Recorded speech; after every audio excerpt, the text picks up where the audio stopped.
and welcome to this evening's night of literary fun and literary nights with Unsolicited Press. And we have two writers.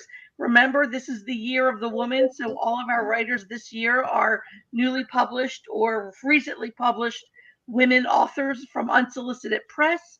Tonight we have Tara Stillians Whitehead and Laura Gaddis, and we're going to start with Tara tonight. But before we begin, I want to let everyone know to smash the like button from wherever you're watching.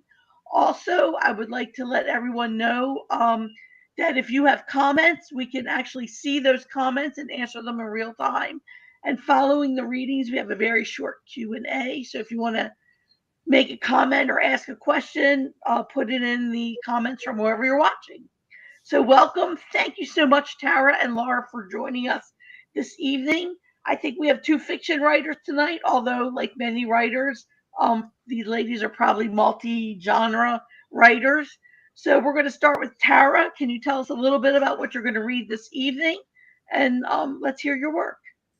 Hi, Rosalia. Thank you for inviting me. And it's nice to see Laura also, because I see you guys on Instagram. And just being a part of Unsolicited Press family, Year of the Woman is awesome. My book is not coming out in this year, but I am a woman, so I published with Unsolicited Press. So this is the book that I published with Unsolicited in 2022. It's called The Year of the Monster, fitting in with this year of theme. It's a collection of short stories and hybrid texts. So I write screenplay. I'm a filmmaker. I'm a film professor, and I write in fiction and script and hybrid text. So the piece I'm going to read two short pieces. I'm going to put my timer on because I like to make sure that I don't go over time. The first piece I'm going to read was published in Monkey Bicycle in 2020. And it's called Armistice. So I'm going to start my stopwatch. Okay. Armistice. The day after they declare another war, Joe takes me to the river to show me how he talks to God. There is no water there, only a cement aqueduct filled with sand that soldiers like Joe have brought back with them over the years. We can't see the base from here, and we can't hear the touch and goes or feel the practice bombs and their controlled detonations, but we can smell fire and we know which way smoke travels. Joe strips first, then me. It's easy. When Joe talks to God, there's no kneeling. There's no speaking in tongues or inquiry, only time, vertical and threatening, collecting like a storm over the desert of the body. When Joe talks to God, desire supplies the breath, and touch forms the words. I am, I am, I am, I am. When Joe talks to God, I taste the faith of a man who's died more than once. I taste thirst and a softness that wasn't there before. I become part of his circuitry, vectoring unknowingly towards the light in the dark, all the while asking, how, Joe, how has it gotten so dark? When Joe talks to God, I write gibberish in the shadow, cool sand and erase it with my splayed palms. I've been taught to pray once before at a church that rented space in an industrial park near the airfield in Miramar. We sat in folding chairs facing a raised platform flanked with artificial ferns and an overhead projector. The walls didn't reach the ceiling because there was no ceiling, just exposed HVAC piping and an indiscriminate patchwork of fiberglass insulation and steel beams. I forget the players and the plot and the logistics, but I remember the heat and the labyrinthine silver pipes. I remember drywall and damp suits and the temperature of conversion. Open your mouth, the young pastor instructed, gathering my face into his large hands, and let the word of God possess you. Prayer is possession, hallelujah. Prayer is exorcism, hallelujah. The exorcism of sin to make space for the Holy Ghost. I remember fire without smoke and how touch's pleasure shamed me, this young pastor's fingers opening and closing my jaw into anti-speech, animating me towards that holy language of tongues I never learned to speak. When Joe talks to God, there's no humiliation. After airstrikes and rogue missiles down civilian planes and they declare another war, I'm asleep and believe that in spite of my husband's long ago death, morning will come and I will finally be saved. After airstrikes and rogue missiles down the civilian planes and they declare another war, Joe is awake and knows that in spite of all that can be done to stop it, night will continue to fall and nothing will be spared. Joe reminds me of my husband, and I remind Joe of the armistice. At least that's what we like to tell each other. There is no altar in the aqueduct, so we make one out of our folded clothing and other objects of worship. Keys, phones, wallets, and sidearm. We tithe until there is nothing left to sacrifice, until it's just us and our reprieve. When Joe is finished talking to God, I call out his name. And when I call out his name, an F4 Phantom breaks the sound barrier. The clouds, so long threatening, release, clear the smoke as Joe pulls out of me as he rises, covered in sand, nodding. Okay, so that's our Mistis. Joe is actually a character that appears in this second book that I'm going to read from, which was published by ELJ Editions a year ago. And this is a speculative memoir. It's written mostly in screenplay format. The sort of, I guess you would call like documentary material that's in it is written in prose, and then the rest is written in screenplay. So I'm going to read just a short piece of prose from this. I'm actually not reading a piece with Joe in it, but I'm just saying that there's some crossover in some of the work that I read. This one's a little hard to read because it has some redactions in it. I can show you just so you can see the visual of the redactions. So I'm just gonna, for the larger redaction, I'll say that there's a redaction, but I'm just gonna pause when there is a redaction. And this book has a lot to do with when I worked in Hollywood. It's about sexual assault and just sort of the toxic dynamic of working in the patriarchal system that is Hollywood and still is Hollywood. So this piece is called Redacted. They ask for the truth, and when it comes, they're prepared to eradicate it. Sharpie in one hand, duct tape in the other, tasers and roofies in the cup holders of their electric cars. When it comes to truth-telling, they've got a dozen lawyers on retainer, cash payoffs ready in the pipeline. I never saw fucking boys behind the trailers like the documentary said. To be honest, I didn't see much of when he wasn't on set. When I was running color pages from the writer's room down to the department heads, he was either chain smoking near the elephant door or choreographing punchlines in rehearsals. And that doesn't mean the stories aren't true. Some stories are more believable before you've seen the footage. It sounds counterintuitive, but sometimes bringing a story to life can make it disappear. I know what it's like to disappear. I know the exact places where erasure hurts most. You smile at me over the top of your lidless paper coffee cup. The steam's curly marginalia annotates your lips. Do you ever wonder what could have been if you had just let it happen? I was long gone by the time grew out of his baby cheeks and got baptized by that YouTube pastor. I got drunk and crashed my Forerunner. The season Hollywood flatlined and stopped filming, and Charlie Sheen went to rehab. I wanted to go back to assistant directing. I stepped foot on a soundstage and I pivoted. I was too suicidal to work. By the time negotiated $700,000 per episode to join season 9, I was 2,900 miles away, attempting to redraw the parts of myself that had been erased. I had a daughter and a haunted closet full of so-and-so's paper jokes, likely worth millions of dollars per page. When I couldn't recreate what I'd lost, I started anesthetizing my amputations with bottles I kept in the center console behind paint cans in the unfinished mudroom. I didn't know yet that some laughter doesn't require shedding blood, that phantom limbs can ache like a rotten tooth. Redacted. The producer I slept with when I lived in Little Armenia sends a selfie from the top of Grunion Canyon. The electrician I let call the shots once while I was sleep-deprived assistant director sends pictures of his penis. The AD who threw radios at me when the batteries died, who I caught fondling the former Miss Universe in an overheated tube hanger, tries to dispute my IMDb credits when they go through verification. My mother keeps the signed Time magazine with Platoon on the cover in a locked drawer. I don't tell her that he was high when he signed it. I know how much that issue means to her. We both know what it's like to be forced out of a dream. To Tina, an oldie and a goodie, thanks for the reminder. I've kept things too. I've built an archive of regret. I've framed pictures, laminated script drafts, made screenshots of all of the emails. If possession of the truth is a crime, then book me for felony with the intent to distribute. I refuse to let them get the last laugh, and I refuse to lose anything else.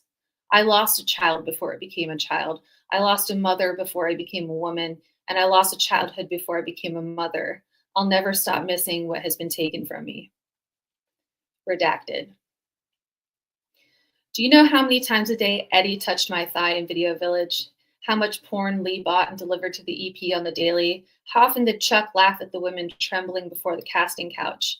Would Bob Dylan care that the man who wrote his liner notes trapped me in his house, threatened me against the deadbolt? Why didn't the VP of HR respond to those emails I forwarded? The ones where he said he couldn't believe what he had done, that he couldn't live without me. And how did two recovering alcoholics land a multi-million-dollar sitcom deal about a rapey white millionaire in active addiction? Why did it sell so damn well? When does the story about being sick start to feel good? What is the real cost of another drink? Who suffers the most? Where does the pain go when the body is too full of suffering? Ask who is responsible. Ask why we pull down the stars and emblazon them with those names.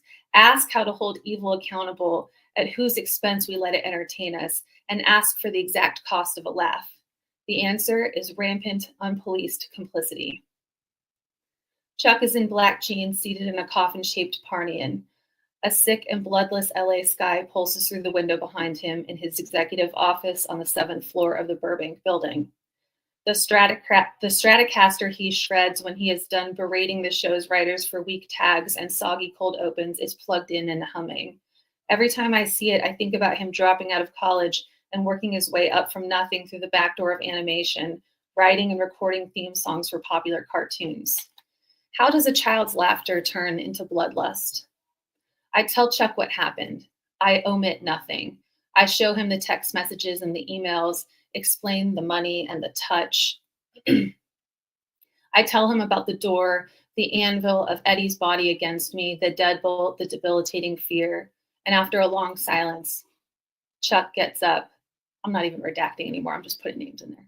Chuck gets up. He circles the desk to his chair, hesitates next to his beloved Strat.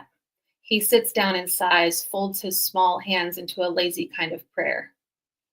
I'm so very sorry, kiddo, he says, and then, which department do you want us to move you to? Have you heard the story about the doctor who amputated the wrong leg, leaving the festering appendage intact? Does anybody know his name? I'll send you wherever you want to go. Chuck snaps his fingers. The portal that we have all heard about but haven't seen opens up into the shape of a prism and splits Hollywood's red sunset across my face. The producer sizes me up. Will I slip through the scintillating threshold quietly, or will I have to be forced through limb by severed limb? That's it. Thank you for letting me read. Wow, wonderful and powerful. We're going to have a lot of questions during the Q&A. So Laura is going to be reading some fiction from her book, which I believe is Mosaic. It's actually pardon me? It's actually nonfiction. This is all it's nonfiction. Yeah. So tell us a little about the book and what you're going to read. Sure. So this is the book, Mosaic. It's a book about grief and loss and resilience and hope. It's about finding my path to motherhood, finding an identity for myself, all while dealing with multiple pregnancy losses and having a child born with kind of a rare genetic condition that causes low muscle tone, and figuring out all that stuff that's, new to us as parents. The book is split into 3 parts. So I'm going to actually jump to the 3rd part, where it's, we jump to Evelyn. She's my daughter. And I'm going to read 3 short essays where she's born, and then shortly after, because she was born 2 months premature. So that was also an ordeal to have. So the first one is called Hoosier. When the orderly rushed into the emergency room to take me back and wheeled me down the hall, he said, "Congrats." I wondered why he said that. When the nurse in the triage area took me alone to a room and asked me if I had been mistreated at all, I couldn't think beyond no. My troubles were many, but did not extend that way. When she then allowed Jason into the room, him sitting in the only chair positioned in the corner furthest from the monitors, she attempted to give us privacy from the hallway with a pink translucent curtain pulled over the floor-to-ceiling windows. When the nurse strapped the sonogram monitor onto my belly, the kind that wrapped around like a headband, she couldn't find the baby's heartbeat. When I looked at Jason, his eyes were darting fast. Once the nurse had tried almost every place on my belly where the heartbeat should have been, I thought, oh no, not again. When she finally located the beating heart and tried to cover up her incompetence by saying, sometimes the heartbeat isn't where we think it is, and we have to go to the opposite side to find it, I cursed my body for not waiting until the due date in September when hospital staff weren't fresh recruits. When the new ER resident doctor, 2 weeks in, came in to do a cervical check, his eyes came back up from the sheet filled with fear. When he said, "I have to go speak with my supervising physician and I'll be right back," and he returned with the other doctor in tow, I wanted nothing more than to hold Jason's hand. Surrounded by too many medical professionals, he was as far away as if he had stayed in the waiting room.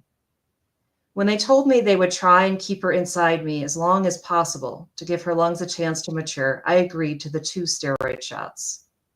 When the nurse gave me a pre-made concoction in a brown plastic shot glass, telling me it had magnesium and things I can't remember in it, and saying it would help me in some way I didn't understand, I agreed to drink it.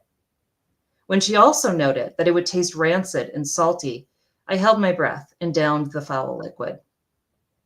When the taste wouldn't leave my mouth and I felt I might vomit, I practiced breathing out sharply through my nostrils as my orthodontist had taught me years ago when I gagged on having a mold made of my teeth. When they said I wouldn't leave the hospital until she was born, I thought, it's too early, baby sprout. When the NICU social worker came up and talked to Jason and me about how the baby will stay there after birth, I realized she might live. When the social worker talked to us about how long of a stay we could anticipate, I wondered, what is a NICU? When the contractions started coming every few minutes, they brought in the anesthesiologist. When Jason saw the anesthesiologist was wearing an Indiana University bandana, I saw him smile. When he smiled, I thought of the time when we were first dating, when I went to visit him in Bloomington. When I thought of college, I remembered the time I visited Jason, spring of our senior year, for the little 500 bike race. I remembered how we laughed in the sunshine and drank tie-dye Long Islands at the local college bar. When the anesthesiologist told me that he'd be prepping me for the C-section, I remembered where I really was. When he told me where he'd be sticking the needle in my back, I worried about my spinal fusion. Are you going to be able to place the epidural? I asked. When he said, I could also put you under a general anesthesia if you needed, I cried. I didn't want to not be awake when she was born. When they wheeled me to the operating room, Jason had to sit in a room across the hall just until you were prepped for surgery, the nurse told me. When the fluorescent lights shined into my eyes, I focused harder on them to help me forget what was about to happen. When the nurse sat me up on the side of the table so the anesthesiologist could place the needle, I stared at her scrubs. When he got it on the first try, I was guided back down to the table. When the blue sheet went up, the one that shielded my vision from watching her being extracted from my stomach, I asked the anesthesiologist, "Where's Jason?" The Indiana bandana was the only thing I could see. When he called, "Can someone get her husband back in here?" No one responded. When the nurses by my feet rubbed cold, wet cotton on my legs and poked my skin with metal instruments, they asked, "Can you feel that?" When I said no, they said, "Then we are ready to begin." When the anesthesiologist saw my face tighten, he left the room to get Jason for me. When Jason arrived, minutes later, she did too. When she was whisked away by the scale, we heard her release a tender cry. It was a sound we never heard with Sophia. It was one I wasn't certain we'd ever hear. When the doctor was suturing my stomach, I turned my head to say to Jason, "They almost didn't get you in time." And he said, I always trust a guy who went to Indiana. All right, so that's the first one. I'm going to skip ahead just a little. So now she's in the NICU. And if you know anything about a NICU, you generally share a room with other babies. So, and there's a curtain. So you can hear everything, but the privacy you get is through a curtain. And she had a roommate that was named Journey. And so I wrote a little essay about Journey. And it's just called Journey. We had only been in the NICU for a day or two. Our side of the room was spacious enough for 4 chairs, the number of visitors allowed at her daughter's bedside at one time. Her monitors were calm, her heartbeat was steady, her oxygen level remained above 90%, what the NICU nurses said it should be. There was nothing to do but sit. At times, pockets of the NICU became loud, either with monitor alarms sounding, or the bigger babies crying, or the rustle of family coming through to see the tiny babies. This day, Evelyn's roommate, Journey, had visitors. "Hi, Mom," I heard Journey's dad say. He had a strange affectation I'd noticed over the last several days, that the more the situation seemed dire, the more chipper his voice became. It must have been a defense of some kind. "Come on in here." "How is she? Is she going to be okay?" his mother responded. I motioned to Jason, tapping him on his arm. Mouthing to him was tough as the curtain didn't stop sound waves. I pointed. "No, Mom," the man said almost jovially. "She's not going to be okay." But he was trying to not make his mother feel bad for asking. Or he knew his wife was listening, as she always sat quietly by the baby's bedside. But somehow I suspected it was more than pleasing the others in the room. "She has something called trisomy 18, Mom," he said. "Oh, what's that mean?" she asked. I was told during 2 separate pregnancies that my baby likely had trisomy 18, a chromosomal abnormality that literally means there are 3 of the number 18 chromosomes when there should be 2. It causes multiple birth defects and severe cognitive delays. It is reported that 90% of babies born with trisomy 18 die within the first year of life if they aren't stillborn. It is rare, 1 out of 6,000 births. When we had a chromosomally healthy baby, we ended up rooming with a child who really did have it. I wanted to reach through the curtain and hug the man. I wanted to launch into the full explanation of what I had learned on the internet about trisomy 18. I wanted to tell his mother that the baby has a chromosomal problem, that she likely wouldn't survive more than a year if she even made it out of the NICU, that she would require medical care until her death, that she would never learn to walk, talk, or have the giggle fits babies have. I wanted to tell the grandmother to do as her son was doing. I wanted to tell her to love Journey anyway. As I listened, I watched Evelyn. She was peaceful. She slept always, hadn't even opened her eyes once, but being 2 months early, we had to be patient. The night after Evelyn was born, the orthopedic doctor and his nurse came in and did an evaluation. Jason and I sat near the curtain. I had learned since her birth the night before that it was best for me to step aside. Let the experts do what they needed to do, what Evelyn needed them to do, what I didn't know how to do. At one point, his nurse came over to me. I don't know if she knew I was frightened or confused or both. She likely didn't know that we were expecting the joint contractures, but she must have sensed that amongst the chatter at Evelyn's bedside, in our hushed side of the room, she needed to say something. "She's going to be just fine," the nurse said. It was the first time since her birth a medical professional spoke with optimism. "Really?" I said. "We've seen this before. She'll just need to be stretched out, her wrists and knees, but physical therapy can help with that." The nurse patted my knee and smiled. I thought about the little baby, Journey, across the room. I wondered how, for the first time, we got better news than someone else. Our baby was going to live. Our baby was going to get off the oxygen, out of the isolette, straighten out her wrists and knees and club feet. She was going to be just fine. Journey's family would likely never take their daughter home.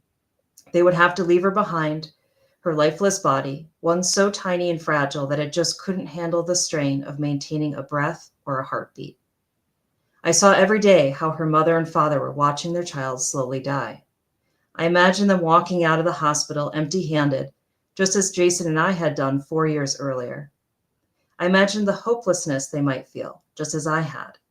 I also remembered how much love I had felt for Sophia, how the time I spent with her was unexpectedly filled with joy and wonderment.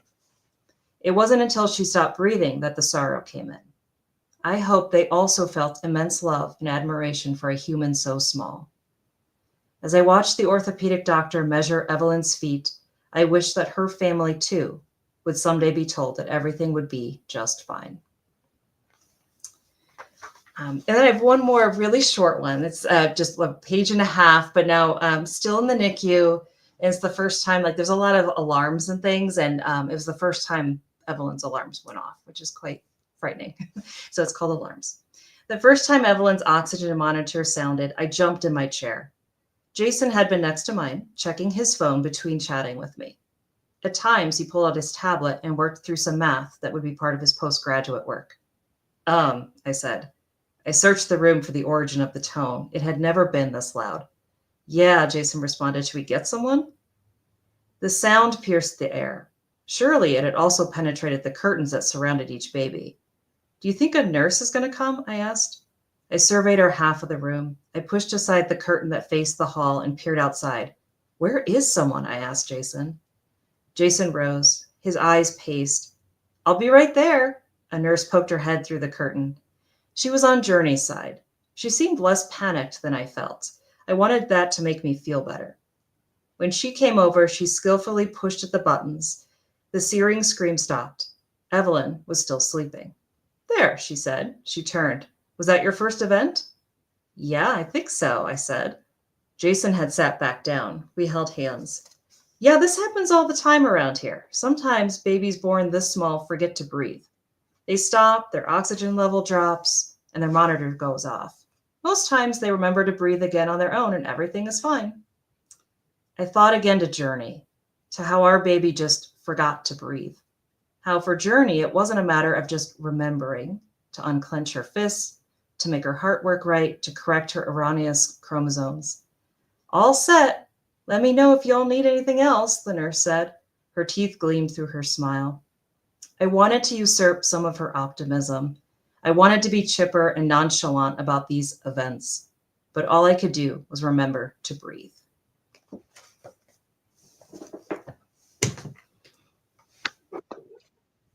Well, wonderful, wonderful readings this evening.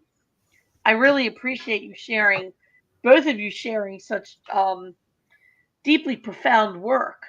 Both sort of touching on trauma in some way. One, a trauma done to one's body, and the other, a trauma when a child is born too early. So before we talk about the work, let's talk a little bit about what inspired you each to write these particular topics, because they're very hard topics to actually tackle. Do you want to start with Tara, and then we'll move to Laura? Yeah, sure, Laura, that was really beautiful. I had my daughter was in the NICU, not for as long as yours, so I like talking about the alarms and all of that stuff. I'm like, oh yeah, I remember that, and the other people, and yeah, the people you meet, and you wonder what happened to them afterwards. Yeah, so I'll just talk about the redacted. I guess it's more recent than the piece I wrote that I read, Armistice. So They More Than Burn as being a speculative memoir and writing about redacted. A lot of what I am working in right now, I actually just adapted the book into a feature screenplay. So I'm I'm in the throes of I'm about to pitch. So we'll see what happens. But I mean, a lot of what I do as a professor of film production and as a producer and working outside of the Hollywood system is to really kind of try and change it, change not just the content that we're watching, but the machinery of creation, because it is really like such the toxicity of Hollywood industry that we hear about with Me Too. I experienced that, and I feel like once Me Too as a hashtag came out, there was a lot more freedom to talk about the sort of situations that, and I'll just say young women, but young men as well, because I know other young men and not so young men and women who, were subjected to, abusive people. So writing about it for me, I mean, the book really has to do also with addiction and recovery and just a lot of like coming back to the self in art. That is like probably the more angry piece that I wrote, redacted. But that was really just sort of discussing the illusion versus the reality, which is that people say things like, oh, don't you miss being in Hollywood? Or what would have happened if you'd just taken it, and not reported it and then it getting covered up and left. So yeah, a lot of what I write is more to kind of the revealing of the truth of what happened, but also writing from a distance, a physical distance and a temporal distance now. Yeah, I don't know. Sorry, it's been a long day teaching. So that's kind of where it's personal experience is what it is. Yeah. A friend of mine who worked in Hollywood on a couple of shows said that on the East Coast, writing is you sit in a room by yourself and you write, whereas in Hollywood you sit in a room full of other people and you all create characters and you all it's a very different style of creative work where as opposed to a solo endeavor and a group endeavor. Yeah, that's more like we have writers' rooms on the East Coast too, but I worked on, 2.5 Men in Big Bang Theory. So that's what I'm writing about. And the writers' rooms there it was very collective writing in theory. A lot of it was Chuck Lorre. I don't care who's listening to this.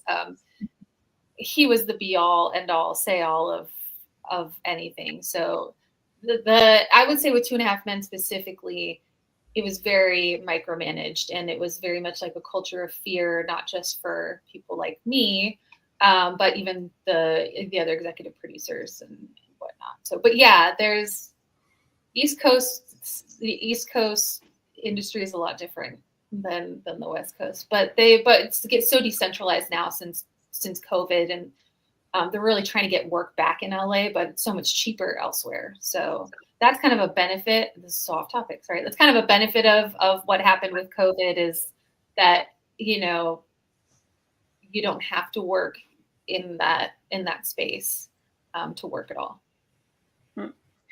And Laura, talk about what inspired you to write about the journey of having a premature baby, because that is a journey and also a kind of a trauma. I mean, the trauma of having a child that's not healthy flies against the face of all the expectations. So what inspired you to actually sit down and write about this experience?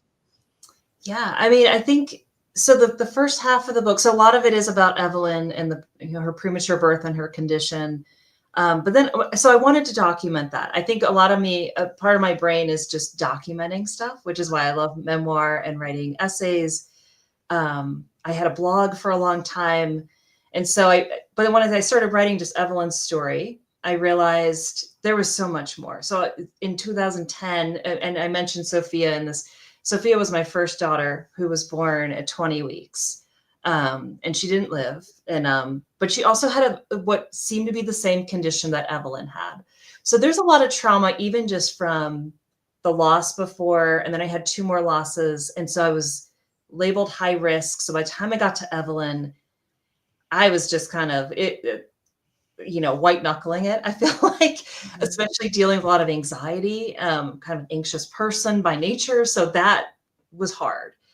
And then to be told your child has the same condition while I was pregnant, they were saying, oh, she looks like she's got these things wrong with her. And it was the same as our first child.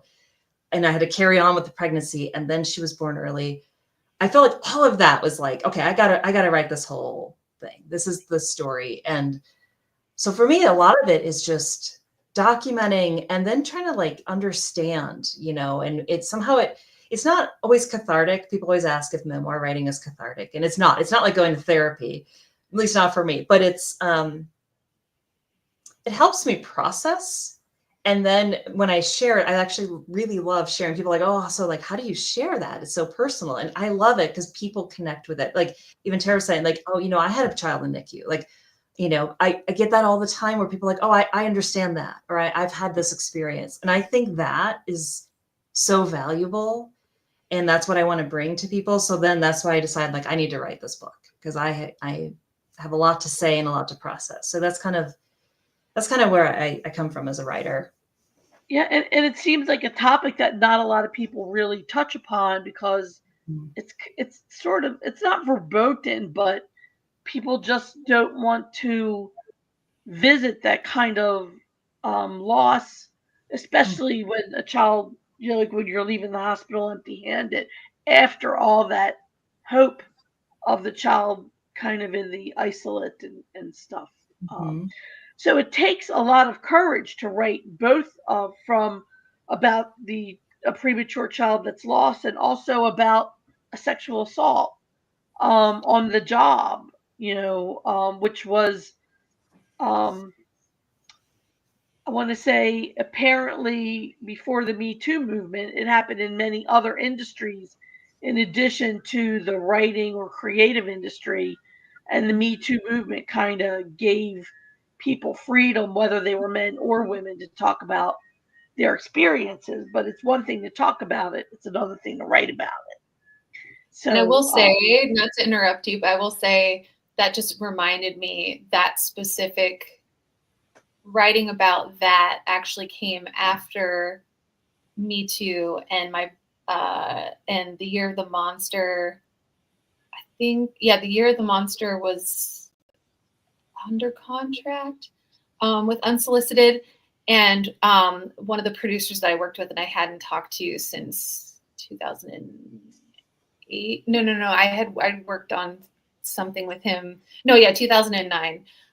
One of the writer producers from the show, he contacted me after the hashtag. I had not talked to him. I didn't know he had my phone number. And all he wrote, he said, I wish I had done more and I'm really sorry. And I was like, it's out there now. And it was, I'm going to write about this. If it's out there. And I don't think I wasn't going to write about it otherwise, but it was just this like, all right, we've got a platform now, so, but yeah. So I think it was a conversation that was opened with the hashtag. I also think about a lot of the people who are still waiting to see if their discretions and what they've done are going to see the light of day. So, I need to say a lot of fear out there. Yeah.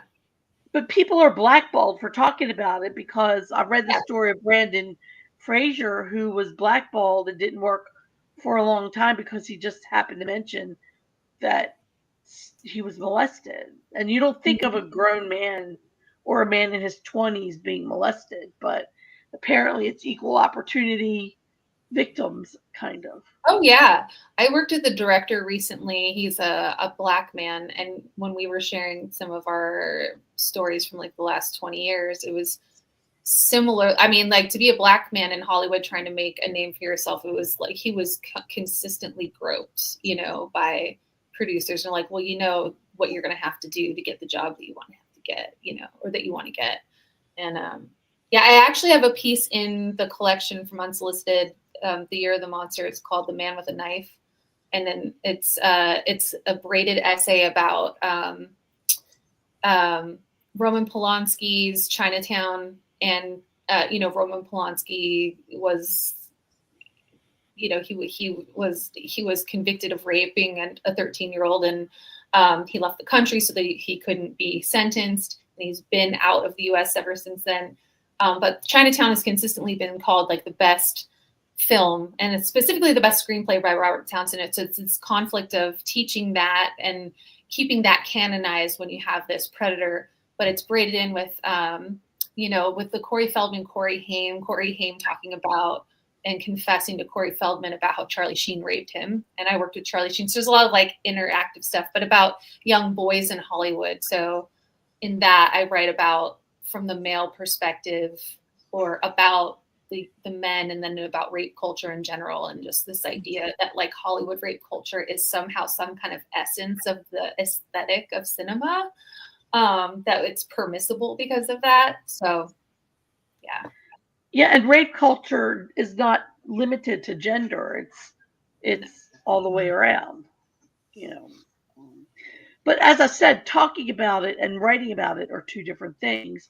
How long did it actually take you to sit down and sort out the words you wanted to use? And did you feel that you had to be more circumspect or more precise to make sure that whatever you wrote didn't invite any kind of lawsuits against you? Well, redacted doesn't have words in it, but I think there's enough of it because the producer who had reached out to me, and then I actually ended up producing a web series for him. Shame on me twice. However long, he wasn't the one who assaulted me, but he groomed me, and he was very like abusive emotionally, but had like, there's a whole story about that. Like he had created another hit show and then ended up getting kicked off his show and then went to an asylum, and like, then he like, whatever. Then he's like, I'm going to make movies outside of Hollywood, or web series. And I was on this like wild ride of helping him with that. But anyway, when the book came out, after we had severed ties again, because he's a sick individual, he bought Year of the Monster, and he contacted me out of the middle of nowhere. And he was like, he's like, I read your book. It was great. And then because there's references to him in it without his name in some of the passages. There's another like, anyway. And then when They More Than Burned came out, which is basically like it's veiled. Thinly veiled. Thinly veiled. Sorry. Yeah. It's like, who it is. If you were in any of the scene, you know who it is. So, but with the lawsuits, I mean, I have so much evidence of things, and the thing is the statute of limitations is up, so, but at the same time, you have to be brave when you write nonfiction, just like Laura writing about her experiences, which I couldn't even, I couldn't fathom, like, going through that so many times, and it's this like sort of repeated trauma and fear, and just the way it would like your entire being, like I can't imagine that. It's so powerful. When you were reading that, I was like, oh my God, she's amazing. But you have to write because that's the only way you're going to connect with people. Like Laura was saying, like, I write a lot about addiction because I'm in recovery and I'm 8 years sober, and I write about some of that in here. And that was on my book tour. One of the most surprising things was I read at a couple of universities, and a lot of younger women would come and talk to me about either addiction or sexual assault, and like, how can you write about, because I write about normal sex too, and pretty like straightforward, like how you can go through that and then still have a healthy perspective, or be able to write about this without stigmatizing the work itself. So yeah, I don't know. I think I do tell when I teach nonfiction writing, I say, really what you publish should not be your therapy session. Kind of like Laura was saying, like, it's not like we can write therapeutically for that catharsis, but like some of that is really not supposed to be published. Like, we really should be working through it and then writing about it if we're going to publish it. Yeah. So I think space and time is sometimes necessary. Sometimes. Well, I guess the greatest irony of all is if you get a movie deal on your book, and that would be a really huge irony. Well, and that's, yeah. The goal is to make the film. It's going to be made.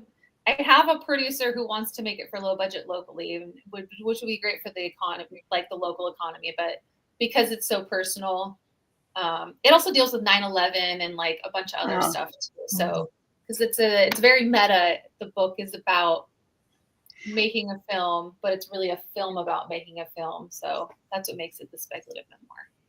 It's a story within a story, which is an age-old trope, kind of. And it's actually based in, during COVID, I found a bunch of tapes that I had shot after 9/11 of my friend Joe, who had enlisted in the Army a few weeks before 9/11. So he got shipped off, and then he ended up in Afghanistan, multiple tours. He didn't die, but he was severe PTSD. So it's like spiritual death. I read about his spiritual death as a real death. And so I had made like a little sizzle documentary, and that's kind of what spawned the book itself of what would happen if I made this into a documentary and send it off to Tribeca. Like, what would I do if I were to re-enter the industry? So some of those questions. And Laura, what gave you the courage to actually document? I mean, it's one thing to document a traumatic and harrowing emotional ordeal for your own personal edification. It's another thing to turn it into art and write a book that's creative nonfiction about your journey, and in such a way that other people connect with it, because there's really no other thing out there that talks about the NICU and having a premature child and or stillborn. Mm-hmm. Yeah, I mean, I think so. Initially, when back in 2010, when I first had my first baby and she passed away, I was not a writer. I was actually working in clinical psychology for a while, and I have a master's in clinical psych, and I was for 14 years I did that. And so at that point, though, I always liked writing, and so my husband encouraged me to start a blog. So that was a little bit more of the maybe cathartic writing, but it was also I didn't want to forget stuff because I knew it was such a traumatic time and so much was going on. Like, I'm not going to remember what things were like. So I started writing a blog. And that's when and it was maybe a little scary at that point because I knew I was going to put it out there. I was going to share it with people. But the response immediately was so positive, like, and just people wanting to talk. And I, as a psychology person, I'm like, this is great. We're going to open this dialogue. We're going to have this conversation and people are going to feel a freedom to talk about their stories. Because I think even you brought it up before that people don't like to talk about miscarriage. They don't like to talk. And I have an essay in here where it says, we talk about cancer, we talk about all these other bad things, but nobody wants to talk about losing a baby or what that's like. And especially in today's political climate where there's kind of this war, I feel like, against women's health care and what should we be allowed to do. And my story, I mean, I'm one of many. I mean, 1 in 4 pregnancies ends in loss. That's a lot. And there's so many people who struggle with their own health during pregnancy and all the things that I talk about. Like I had a lot of complications for myself and then my baby had a lot of complications. So I found that by putting it out there, it doesn't bother me if there are going to be people who don't like my story or don't agree. It's my life because there's so many people who appreciate it and really reach out. And so even kind of, going what Tara was saying, I did a reading at a university last week and I had 2 girls come up to me and say, one wanted to be a doctor. And she's like, write in my book what you wish you could have told your doctors, because I had a lot of doctors that were not particularly kind, or that were very harsh. And she was like, I want to do better than that. And another girl told me, I'm so glad that you're talking about women's issues. And like, these were like 20-year-olds. And I'm like, this is what I want my writing to do. Like, I want to use what I have been through to connect people, to open the conversation. And that's what I hope to do. So yeah, it started out maybe a little scary, 15 years ago, but now I enjoy it actually quite a bit. Well, both of these topics are extremely important in this day and age because just today, the guy who put the bill out, some crazy bill in Michigan, wanting to say that there was something called Trump derangement syndrome.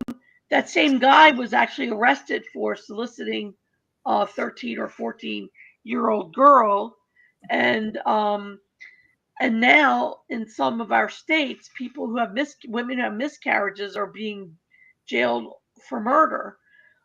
So your books are very prescient, even though you may not have started writing these with that in mind, but I kind of feel like they're very prescient now. And do you see yourself continuing to write about this topic in forthcoming books? Like, I could see a fiction from a woman's point of view who lost a baby and is in jail.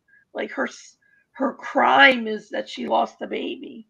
And of course, it's all related to the tanking birth rate around the world, not only in the United States, but around the world. So I'm wondering if in sexual assault and human trafficking and the whole kit and caboodle that goes with that. I mean, it's sort of like both of them are the objectification of women, where women are kind of expected to produce babies without a hitch, get sexually assaulted and not complain, have no feelings, have no, like, be robotic in a way. So do you see yourself continuing, or are you working on other things now with these topics?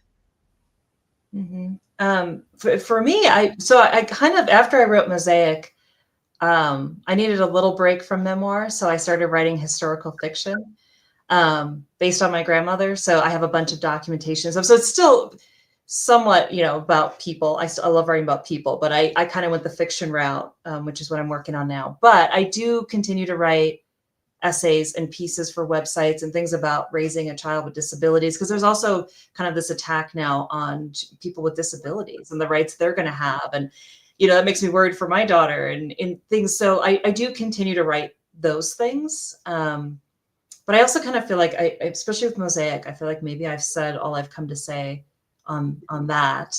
But yeah, I continue to write little bits as I go along. But sometimes memoir, I've been in it for so long now that I feel like I need to write something totally different. I've written a few poems. I've kind of like I've written a humor piece just to try something new.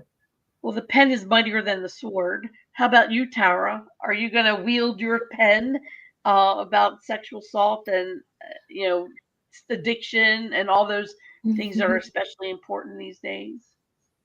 Yeah, so I mean, I finished the feature adaptation of this, and other than that, I had not. Once They More Than Burned, which is the speculative memoir, once that was released, I actually didn't write anything for I wrote, but I didn't publish anything for almost 2 years. So I actually did just publish a short story in Barrel House called Sacrament, a Liturgy, which is about a woman who gets an abortion. And the politicization of what happens when she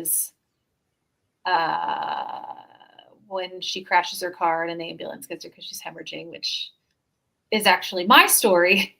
So there is like the writing this about the self. I am actually I'm a producer on a documentary right now, which has been taking up a lot of my time writing wise. I don't think I'll ever stop writing about the entertainment industry and really the sort of cost factor of the content and the culture of the industry. So what's made and how it's made, because it's a lot of what I do also. I kind of go in these modes of film and writing, although The Year of the Monster took 14 years to write. Wow, that's a long time. From the first story published to once it finally came out. But then They More Than Burned was like 2 years, and then there was a chapbook in there too somewhere. So yeah, I don't know. I've moved in between also just sort of like magical realism. I was on a fairy tale kick for a long time, where that's my chapbook that came out.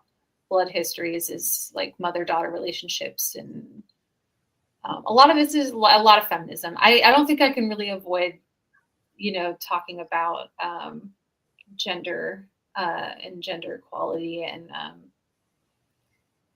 so I actually don't know. I'm sort of in a phase of I have some other things I have to write along with the script. Like you have to write a treatment, and it's other types of writing that are creative, but not in a narrative way.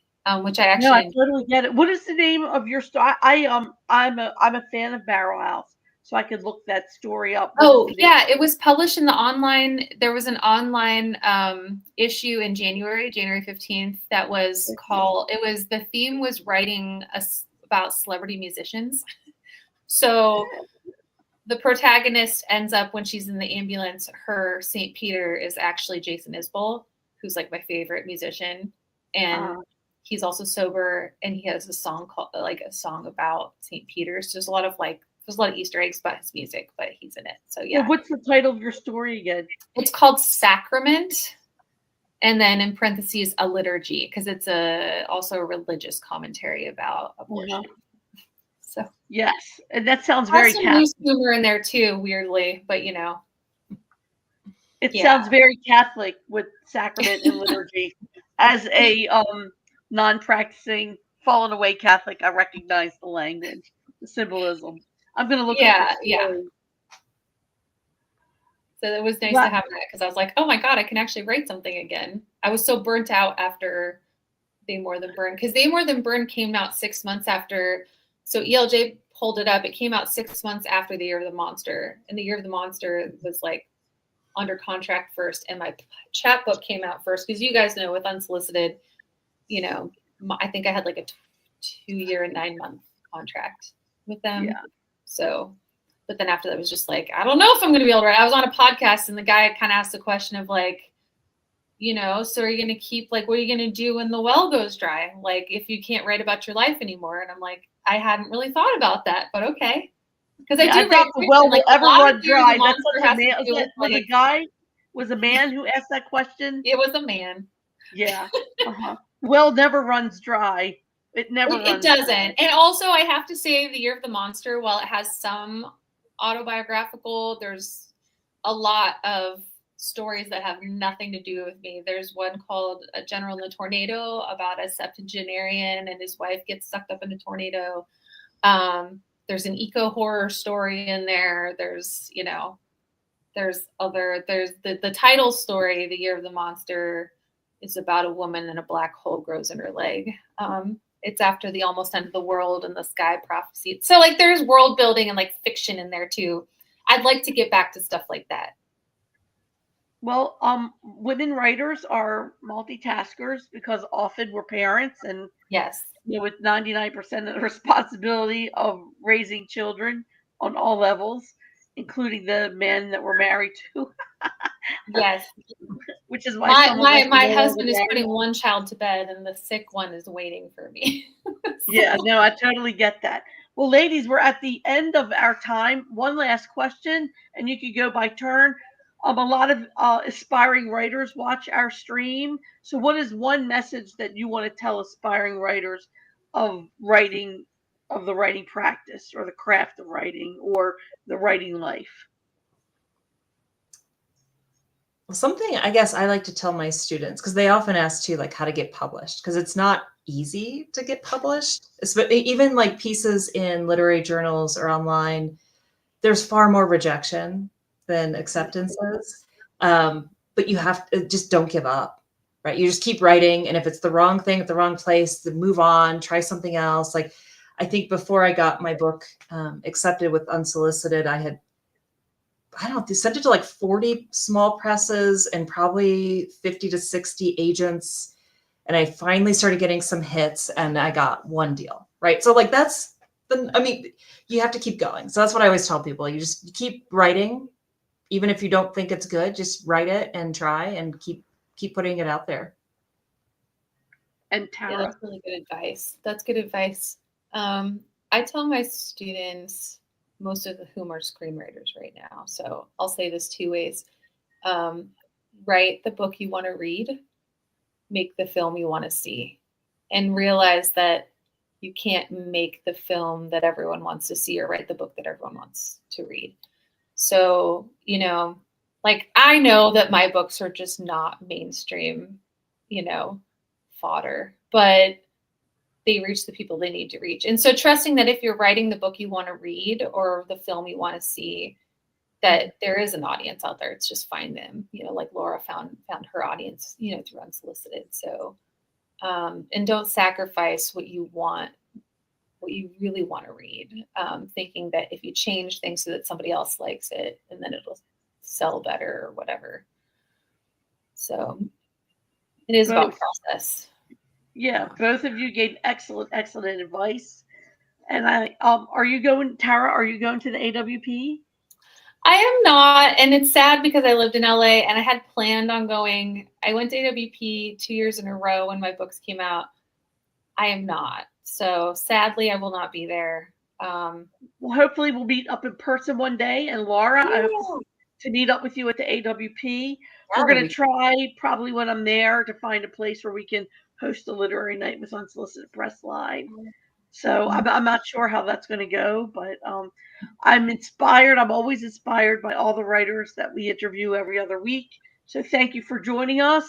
The audience out there, thank you for joining us. We hope that you will smash the like button and also join us again. Our next show is on April 2nd. So we hope you come back and join us on April 2nd. All right, everyone. Good night. Good Ciao. night. Thank you so much. It was nice meeting you guys through the computer. Have fun at AWP. It's so fun. I'm so sad I'm not going. Eat all the good food in LA. All right. Eat all the Ciao, good food. everyone. Eat a burrito for me. Good night.